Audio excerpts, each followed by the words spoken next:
स्वयमेव मृगेंद्रता। मुझे अपने धर्म पर गर्व है, जिसने विश्व को उदारता और सबको गले लगाने का पाठ पढ़ाया है।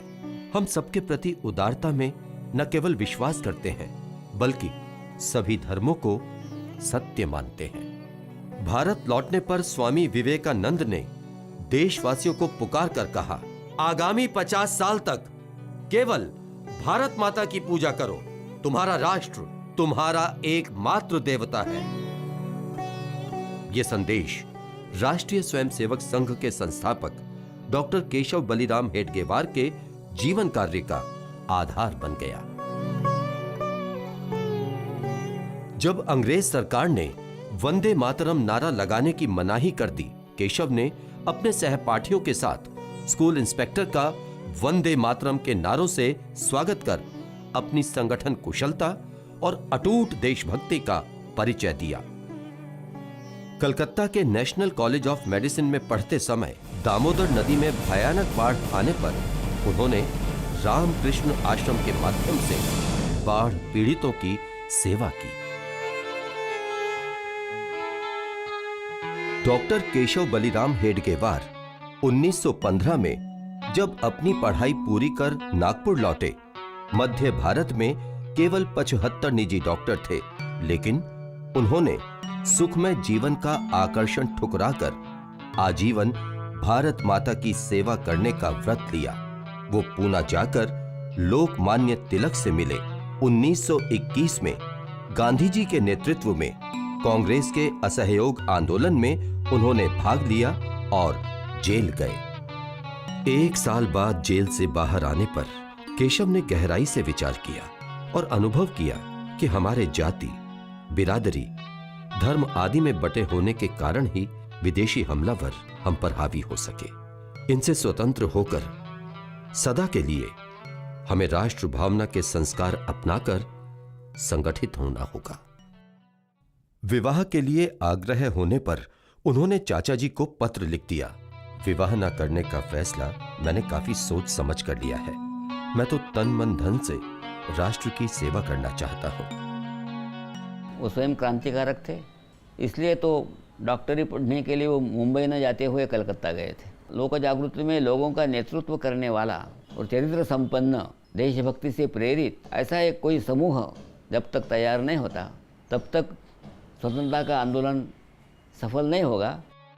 स्वदेश आकर स्वामी विवेकानंद ने मनुष्य निर्माण को ही अपने शेष जीवन का लक्ष्य बना लिया था। डॉक्टर हेडगेवार ने राष्ट्र को वैभव के शिखर पर ले जाने के परम उद्देश्य से मनुष्य निर्माण के लिए शाखा तंत्र विकसित किया।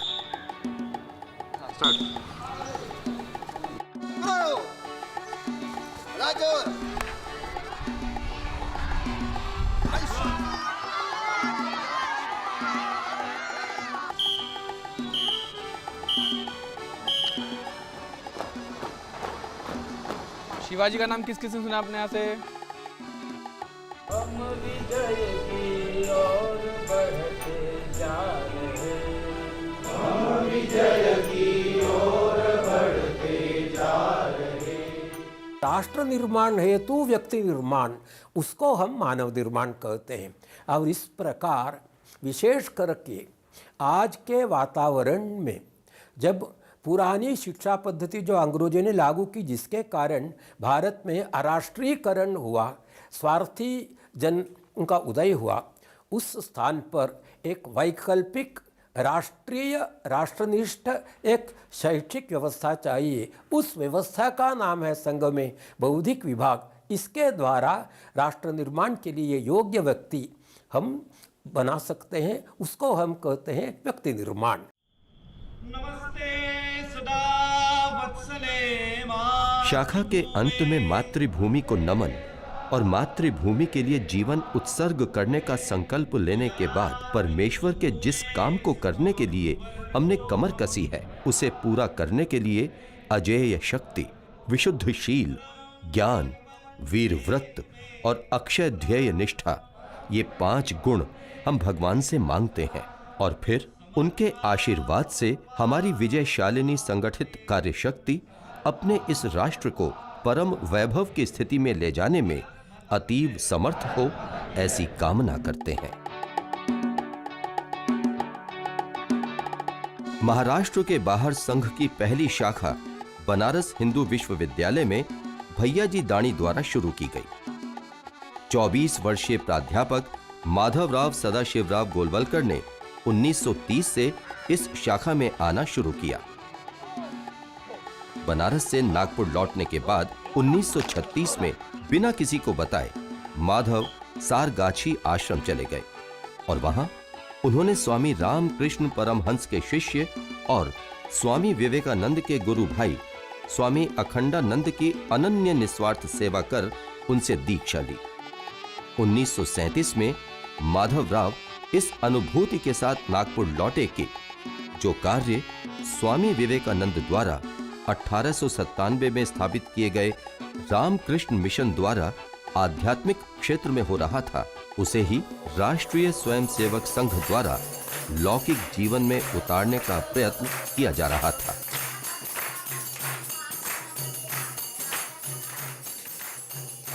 वर्धा की एक महिला लक्ष्मीबाई केलकर एक एकत्रीकरण के बाद डॉक्टर जी से मिली। आप युवा बच्चों को जो शिक्षा देते हैं वही लड़कियों और महिलाओं को क्यों नहीं देते? डॉक्टर जी ने कहा, अभी हमने ये काम पुरुषों तक सीमित रखा है। आप ये काम महिलाओं में करने को तैयार हो तो आप्पाजी जोशी आपकी मदद करेंगे। और फिर 25 अक्टूबर 1936 विजयादशमी के दिन राष्ट्र सेविका समिति की स्थापना हुई। राष्ट्र सेविका समिति अपना शाखाओं में शारीरिक, मानसिक और बौद्धिक का प्रशिक्षण के माध्यम से उनमें आत्मविश्वास और देशभक्ति जागृत करते हैं। शारीरिक शिक्षण में दंड, योगासन, इसके माध्यम से उनका स्वसंरक्षण क्षमता बढ़ाता है और बौद्धिक प्रशिक्षण के माध्यम से अच्छे गुणों का निर्माण तथा देशभक्ति का निर्माण होता है। डॉक्टर जी ने कहा था, ये देश धर्मशाला तो नहीं है कि कोई भी आए और बिस्तर बिछाकर आसन जमा ले। जिनका इतिहास, परंपरा, धर्म, संस्कृति, विचारधारा तथा हित संबंध एक होते हैं, वे ही राष्ट्र कहलाते हैं। डॉक्टर जी द्वारा 1936 में दिल्ली भेजे गए 25 साल के वसंत राव ओक हिंदू महासभा भवन में रुके। पड़ोस में आसपास के युवक इकट्ठा होकर खेला करते थे। वसंत उनमें शामिल हो गए। जल्दी ही वहां संघ की शाखा लगने लगी। अगले साल कई दूसरे स्वयंसेवक आगे की पढ़ाई के लिए लाहौर, कराची, मद्रास, कलकत्ता, ग्वालियर, बिहार, आंध्र प्रदेश आदि में पहुंचे।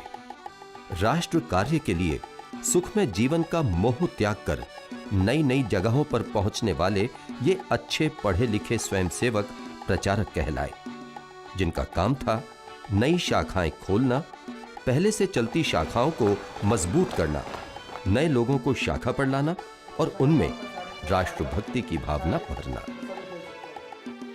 राष्ट्रीय स्वयंसेवक संघ के सभी सरसंघ चालक उच्च शिक्षा प्राप्त रहे हैं।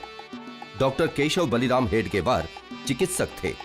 माधवराव सदाशिवराव गोलवलकर प्राणी शास्त्र में MSc, मधुकर दत्तात्रेय उर्फ Bala Saheb Deoras BA LLB, professor Rajendra Singh उर्फ रज्जू भैया इलाहाबाद विश्वविद्यालय में भौतिकी विभाग के अध्यक्ष हुआ करते थे। कुपहल्ली सीतारमैया सुदर्शन दूरसंचार में BE ऑनर्स थे और वर्तमान सरसंघ चालक मोहन राव भागवत पशु चिकित्सक हैं। 9 जून 1940 1500 स्वयंसेवकों के शिविर के विदाई समारोह में अपने जीवन के अंतिम भाषण में डॉक्टर हेडगेवार ने कहा, केवल संघ का कार्यक्रम ठीक ढंग से करने या प्रतिदिन नियमित रूप से संघ स्थान पर उपस्थित रहने से ही संघ का कार्य पूरा नहीं हो सकता। हमें तो आसेतु हिमालय पर्यंत फैले हुए इस विराट हिंदू समाज को संगठित करना है। 14 जनवरी 1947 मकर संक्रांति के दिन से भारत के बाहर केन्या में संघ की प्रेरणा से हिंदू संगठन का कार्य प्रारंभ हुआ। 1990 में लंदन में हिंदू स्वयंसेवक संघ की पिंचले प्रताप शाखा के मकर संक्रांति उत्सव में यूनाइटेड किंगडम की तत्कालीन प्रधानमंत्री मार्गरेट थैचर पधारी। संघ ने विभाजन का कड़ा विरोध किया, परंतु स्वतंत्रता मिली खंडित मातृभूमि के साथ। सन 1947 का दिन याद आता है, जब हिंदुस्तान के दो टुकड़े हुए, एक पाकिस्तान एक हिंदुस्तान। सभी हिंदुओं को वहाँ से घर छोड़ना पड़ा क्योंकि दो इलाके अलग अलग बन गए थे। हम भी वहाँ डिस्ट्रिक्ट लायलपुर के रहने वाला हूँ मैं। वहाँ से घर छोड़ा और काफले के साथ मिल करके डिस्ट्रिक्ट लायलपुर, जहाँ के कैंप लगा हुआ था, रेफ्यूजीज कैंप, वहाँ पहुँचे। लेकिन वहाँ एक घटना जो घटी हमारे साथ, वो हमारी बड़ी बहन की है। हमारे जीजा जी को मुसलमानों ने मार दिया था, जिसके कारण अकेली हो गई। उसकी उम्र उस समय 18 के करीब थी और एक बच्चा था, और वो भी कुछ दिनों का। उन्होंने वॉलंटियर थे RSS वाले, वही सेवा कर रहे थे, वही मदद कर रहे थे, वही रोटियां पहुंचा रहे थे, जैसे ही वातावरण देखते थे करते थे।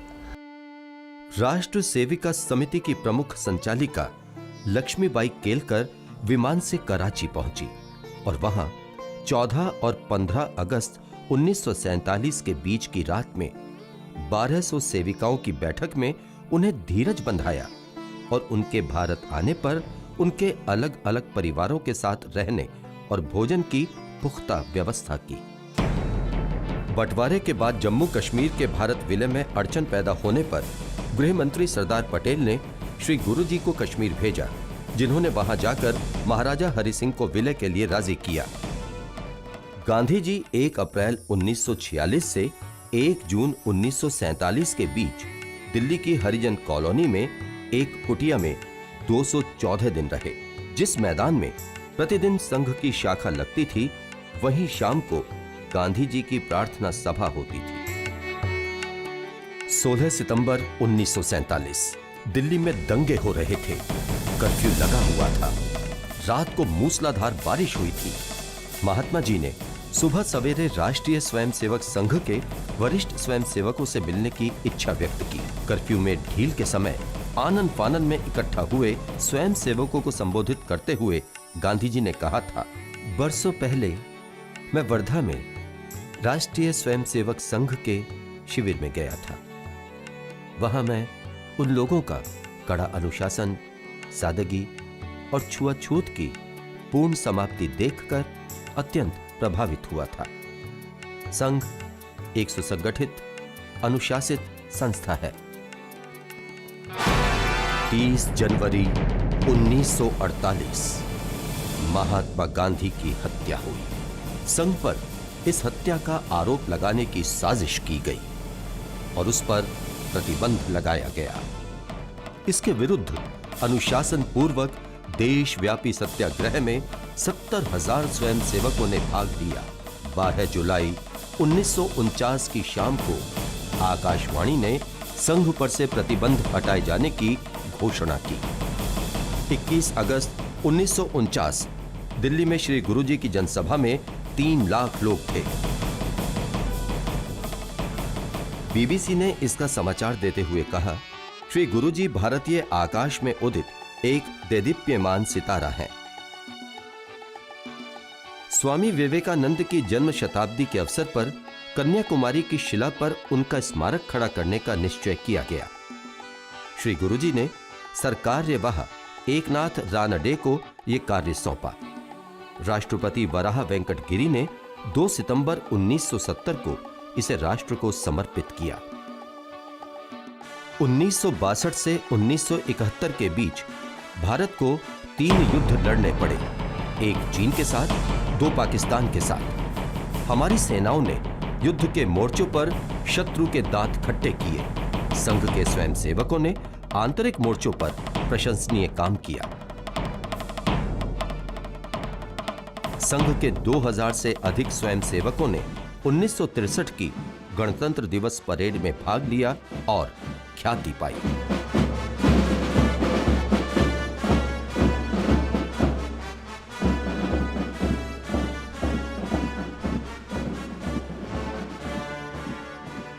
1965 के भारत पाक युद्ध के समय प्रधानमंत्री लाल बहादुर शास्त्री द्वारा बुलाई गई एक आपात बैठक में एक नेता द्वारा आपकी सेना ऐसे शब्द कहने पर श्री गुरुजी ने उन्हें स्पष्ट शब्दों में खड़काया, सेना किसी अन्य देश की नहीं है, भारत की है, अपनी सेना कहें।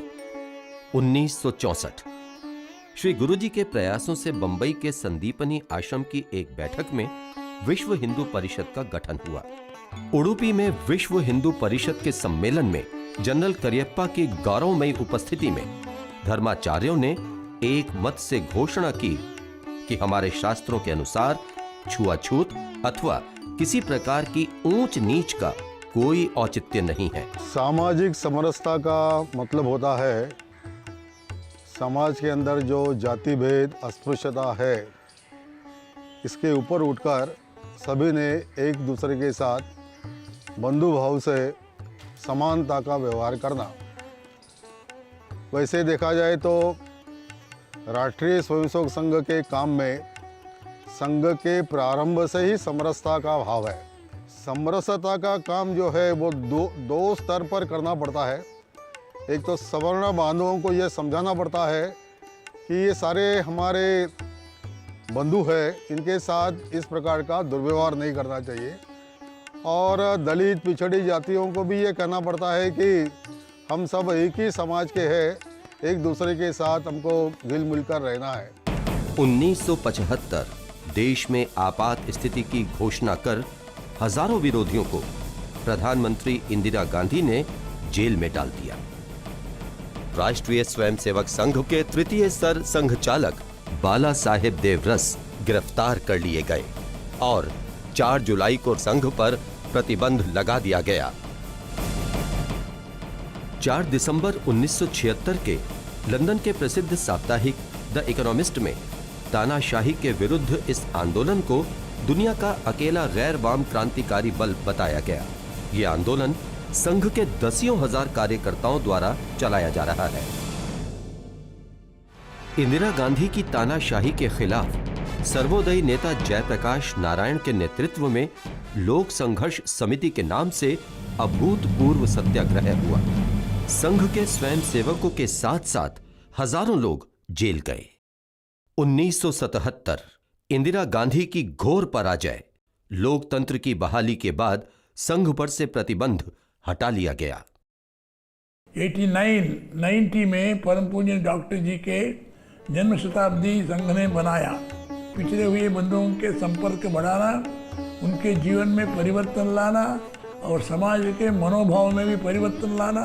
और उस समय से संघ में सेवा भारती नाम से काम चल रहा है। देश में कहीं भी कभी भी कोई भी आपदा आने पर राष्ट्रीय स्वयंसेवक संघ के स्वयंसेवक सबसे पहले पहुंचते रहे हैं और जाति, धर्म, संप्रदाय आदि किसी भी प्रकार का भेद किए बिना सबकी सेवा उनका मूल धर्म रहा है।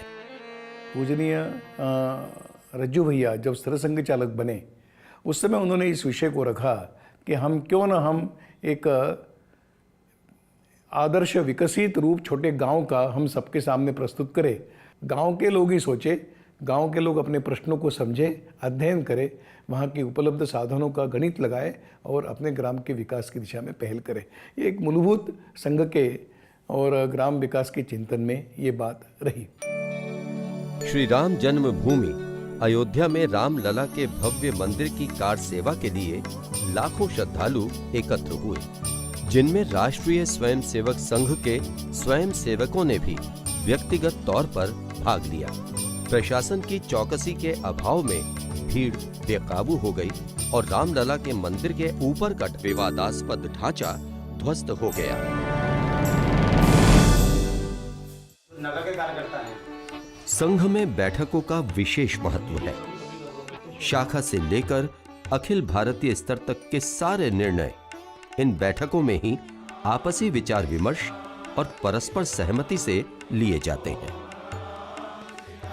स्वतंत्रता प्राप्ति के बाद पांचजन्य ऑर्गेनाइजर जैसे देश भर में जगह जगह ऐसे प्रकाशन शुरू हुए। कलम के जरिए इस देश को अपने समाज, अपने व्यक्ति, अपनी संस्कृति और अपने पुरखों की चिंता हो, पत्रकारिता का आग्रह सिर्फ सत्य के प्रति हो, ये काम संघ के प्रकाशनों ने किया है।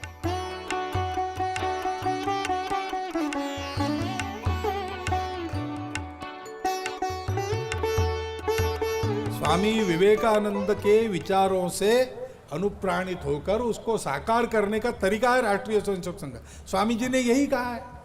तो सारा समाज एक ऐसा वातावरण बनाएगा जिस वातावरण में सब दुरितों का कलमश बह जाएगा और विश्व गुरु पद पर आसीन होने की योग्यता रखने वाला परम वैभव संपन्न, समता युक्त, शोषण मुक्त, बल संपन्न भारत निर्माण होगा। अवश्यंभावी है, कोई रोक नहीं सकता इस ताकत को। और इसलिए अपने सामने कर्तव्य है। उस कर्तव्य का निर्देश हमको स्वामी विवेकानंद जी ने दिया है। उन्होंने कहा था, उत्तिष्ठत जागृत प्राप्य वरान निबोधत। उठो, जागो, और जब तक लक्ष्य प्राप्ति होती नहीं तब तक रुको मत। यानी लक्ष्य प्राप्ति का संकल्प मन में लेकर चलते रहो।